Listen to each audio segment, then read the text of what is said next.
ते काय नर्सरीमध्ये जे काही तयार केलेले रोप आहेत तर ते काही मुके राहतात डोळे किंवा काही ठिकाणी उगवून आलेलं नंतर ते नष्ट होतं मोठ्या प्रमाणामध्ये काही ठिकाणी काही व्हरायटी आहेत 1506 सारख्या की त्याचं जे आहे ते मोठ्या प्रमाणामध्ये मर होते. तर अशा ठिकाणी काय आहे की हे सगळं आपलं नुकसान होतं.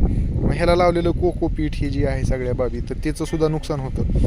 तर हे कोकोपीट आपण रियूज करू शकतो, परत वापरू शकतो. तर आता हे सगळं जे दिसायलेलं आहे आपल्याला तर हे कोकोपीटचं हे रोप आहेत.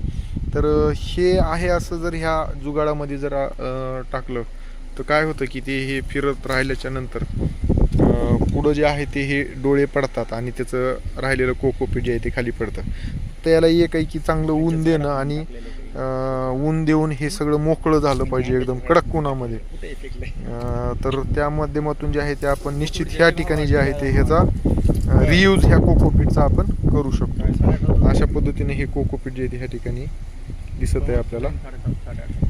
एक टाक हे बघा अशा पद्धतीने हे टाकायचं आणि हे फिरवा ना. हे असं टाकून जे आहे ते फिरवत राहिलं की हे कोकोपीट अशा पद्धतीने खाली पडायला. आता ही हवा जोरात चालू आहे त्याच्यामुळे उडतंय आणि ह्याला आपण त्या पद्धतीचं जुगाड करू शकतो आणि ह्या कोकोपीटचा जो आहे तो रियूज आपण या पद्धतीनं करू शकतो आणि आपला उत्पादन खर्च ह्याच्यातला जो आहे तो आपण कमी करू शकतो.